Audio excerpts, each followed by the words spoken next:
organic, unpredictable, unknown, lovely, beautiful, a sense of fulfillment. This is part of the pleasures of life and not the chores of life.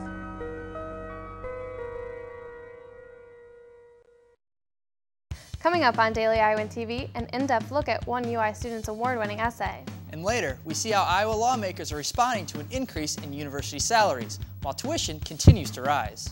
The Big Ten Conference Gymnastics meet begins this weekend. In sports, see how the Gym Hawks might have an advantage over the competition. That's all coming your way next. Daily Iowan TV starts now.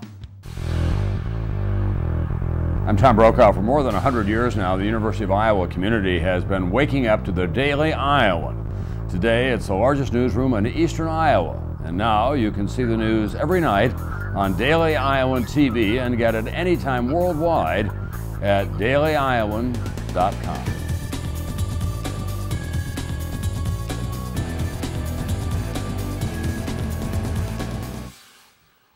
Welcome to Daily Iowan TV. I'm Christina Targos. And I'm Brad Maxwell. The Associated Press reports an eastern Iowa teen who went missing over the weekend has been found after a day-long search effort.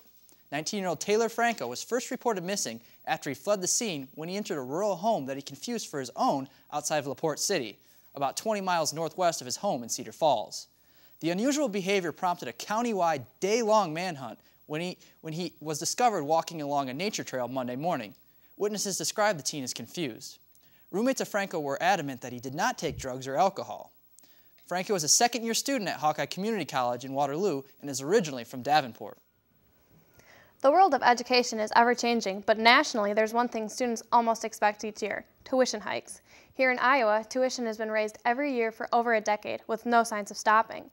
Daily Iowan TV's Reed Chandler visited the state capitol last week to see just what lawmakers have in mind to make college more affordable. College prepares students for many real-world experiences, but a rising tuition cost could hold some of those future plans down. At the University of Iowa, students see their tuition raised every year. For the 2012-2013 school year, the Iowa State Board of Regents approved a 3.75% increase for in-state residents and a 4.75% increase for out-of-state students. But this is the lowest increase since 1997 and is lower than last year's increase of 5 and 6%. Compare Iowa's average increase of 5.5% to the national average of about 8%, and it's easy to think there should be no issue. But the Board of Regents also approved a 4% salary increase to all Iowa Regent School presidents. And UI President Sally Mason already makes $475,000, one of the highest president salaries in the nation. That's why many Iowans and Iowa lawmakers were outraged at the beginning of this year, and a House bill known as House File 2128 was proposed, telling the Board of Regents they could not raise a president's salary if tuition also was raised. But Democrats at the Capitol were not in agreement. It's one of the goofiest bills I've seen in my 7 years. What we're doing, it's just, sometimes the problem with politics is it gets too darn political, and that's all that bill was. And even Republicans who supported the bill admit it was more of an attention grabber than anything else. A lot of times bills are filed to make a statement. Democrats call it goofy politics. Republicans call it making a statement. Regardless, House Bill 2128 failed in its committee, but that doesn't mean legislators are done trying to curb tuition hikes. An amendment we put on a bill yesterday froze tuition for this year. So do lawmakers or the regents bear most of the responsibility on stopping tuition increases? Your guess is as good as theirs. Reed Chandler, Daily Iowan TV. A UI student's essay recently took first prize in a contest sponsored by the New England Journal of Medicine.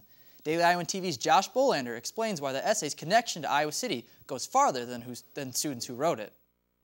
You wouldn't expect the average student on the University of Iowa campus to know what congenital talipes equinovarus is. Congenital talipes equinovarus? Never heard of it. It would be even more challenging to find your basic undergrad who could tell you that the common name for the disease is actually clubfoot. I don't know what clubfoot is, but it sounds like something medical, I'd assume. But one U of I student could tell you, and her recent award-winning essay could prove it.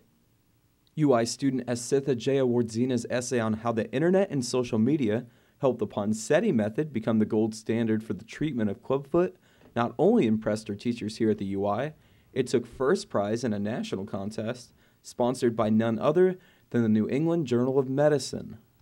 While those outside of the medical community may not be too familiar with the disease, clubfoot is actually very common. with 1 out of every 1,000 infants struggling to deal with the disease.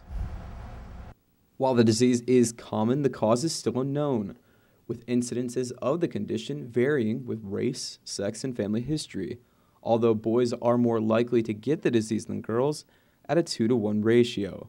For years, treatment for the deformity was debated until doctors at the UIHC developed the Ponseti movement, where the method's developer, Dr. Ignacio Ponseti, was still treating children well into his 90s, making this story something the Iowa City community can be proud of.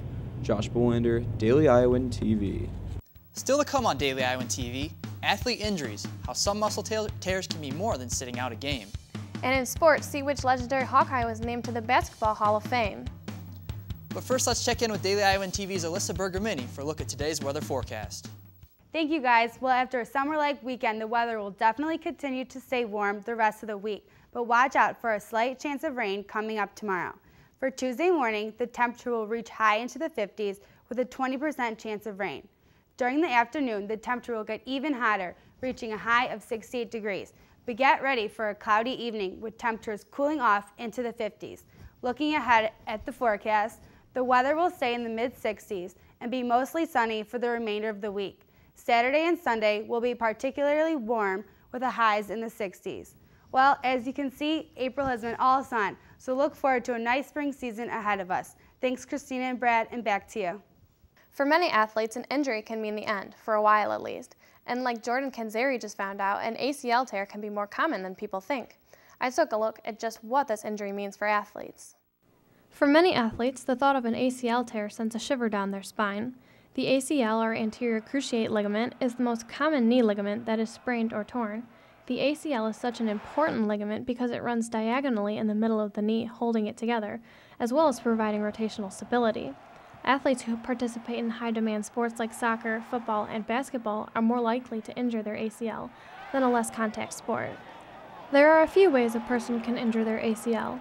A sudden change in direction or quickly stopping, as well as landing a jump incorrectly or a direct collision with another person, is all it takes to injure the ACL. Female athletes have a higher risk of an ACL injury than male athletes do due to differences in physical conditioning and muscular strength. However, the biggest setback an athlete has from this injury comes from the treatment. A torn ACL will not heal without surgery. The ligament must be reconstructed in order to have use of it again, and it can take up to 6 months of physical therapy before an athlete is ready to return. Iowa running back Jordan Kanzeri is the most recent Hawkeye to suffer this injury. He tore his ACL in practice on March 28th. He is undergoing surgery this week, but will most likely miss the 2012 season. 3 more states and districts will cast their votes tomorrow for the Republican primary. Daily Iowan TV's Ryan Jones has your political update. Thanks, Brad. Now another 98 delegates are up for grabs in the Republican nomination. The voters of Wisconsin, Maryland, and the District of Columbia will all line up to have their favorite candidates walk away with more of those delegates tomorrow. All 3 of those areas are a winner-take-all primary. This means that whoever gets the most votes in the area gets all the delegates. Mitt Romney has a healthy lead in Maryland and the District of Columbia. The candidates are leaving those areas mostly uncampaigned, instead focusing on Wisconsin. Rick Santorum, lagging behind in the polls, launched a media campaign trying to link Romney's policies with Mr. Obama's. Tax, putting a cap on carbon dioxide emissions and taxing you if you use too much energy. He supported that, just like President Obama. Recent polls have Romney up by an average of 7 points in Wisconsin. So while Santorum is on the attack inside the Republican Party, Romney has switched his rhetoric, focusing on the national election and Obama. The president can't run on his record, and so he's going to try in every way he can to divert to some other kind of attack and try and have people disqualify our nominee, which will probably be me.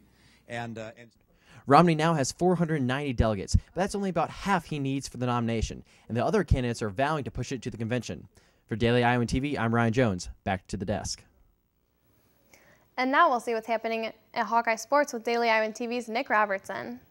The Neisman Memorial Basketball Hall of Fame class of 2012 was announced this morning. The list included a familiar name to Hawkeye sports historians, former Iowa basketball player and NBA legend Don Nelson.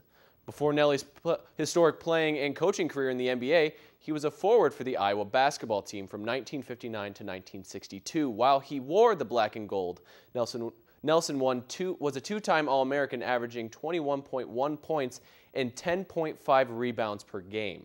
He was drafted 19th overall by the Chicago Zephyrs in the 1962 NBA draft, where he spent 1 year.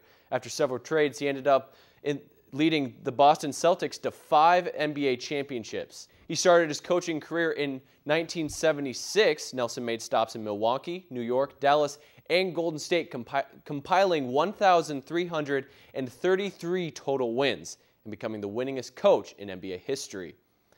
And moving to more recent sports, Iowa men's gymnastics will host the Big Ten Conference meet this weekend in Carver Hawkeye Arena.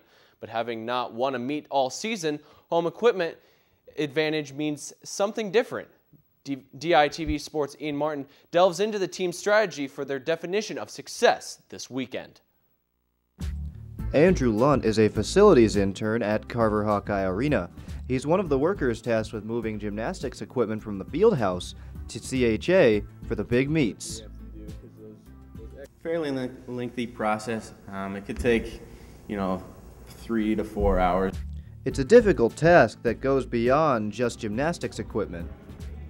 Head tables, stuff raised up, award stands, stuff that you wouldn't regularly have for just a dual meet. It's essential to make the host program seem pristine. Unlike, say, a known net in volleyball, though, home gymnastics equipment isn't as much of a factor for First. It doesn't matter, rings are rings, either way. Where they're laid out and the visuals behind it will play a little bit of a factor in initially, but again, they've done this enough times, there's been enough repetition where all of those things will become sort of a non-issue. In his second season at Iowa, Coach J.D. Reeves is thrilled to be hosting this year's Big Ten meet, but his many years of experience in the sport have his expectations for his guys tapered, meaning success isn't measured by scores. Don't pay attention to their scores, that's my job. And compete well, carry themselves well, keep a positive attitude through the whole thing, and hold themselves professionally through it. If we do that, the results will happen. Right? And there are a couple of teams that we're not going to beat that are significantly better than us. The big goal this year instead is to increase awareness of his team and his sport in one of the few places he thinks it can happen. We're one of 17 programs left in the country. Iowa's a pretty awesome place to be for men's Olympic sports. We got to get more people in the stands. We got to get them involved. And it's one of the big things I was excited about coming here was as we start improving, as we start doing well and winning again on a national level, we're going to start getting the support that we need. This is kind of that first push. Hey, things are happening here with men's gymnastics. Keep an eye on it. Ian Martin, Daily Iowan TV Sports. The two-day meet will begin on Friday with all teams competing, while Saturday's event will be comprised of the top individuals in the conference. So guys, there will definitely be a lot of action to catch this weekend at Carver. Back to you. And now for a look at what's going on outside of Iowa City. Russia's Emergency Situations Ministry announced that 31 people are dead after a plane crashed in Siberia on Monday. 12 people survived the crash, which took place shortly after the takeoff. The exact cause of the crash is unknown, but authorities hope to find out more information from the plane's data recorder that was recovered from the crash. And the Oakland Tribune reports a suspected shooter has been detained after at least 7 people were killed during a school shooting in California Monday morning. The incident occurred on the Oikos University campus, a Christian-affiliated school in Oakland. The alleged shooter is a former student. A former Cincinnati Bengals cheerleader pleaded not guilty Monday to her alleged involvement in a school sex scandal. Sarah Jones was a teacher at Dixie Heights High School in Edgewood, Kentucky in November 2011 when the alleged incident occurred. Jones' mother, a middle school principal, was also indicted for the tampering with evidence in the case. The trial is set for June 27th. And before we leave you, check this out. A 12-year-old in California is believed to be the first person to land a 1080 spin on a skateboard. Tom Shaw was skating at the Woodward West Action Sports Camp in Tehachapi, California when he landed the 3 full rotation trick. Shaw, who is just under 5 feet in height, landed the trick just after a few attempts and even managed to do it a second time. Skateboarding legend Tony Hawk made history back in 1999 when he landed what was believed to be the first ever 900 at the X Games. And only with Daily Iowan TV can you get a sneak peek into the print version of Tuesday's Daily Iowan. Read about how some students are reaching out to Iowa lawmakers about the UI's economic benefits. Plus, get a recap of Monday night's UI student government vice presidential debate. Well, that's your Monday edition of Daily Iowan TV. Be sure to check us out at the same time tomorrow or anytime online at dailyiowan.com. Thanks for watching and have a great night.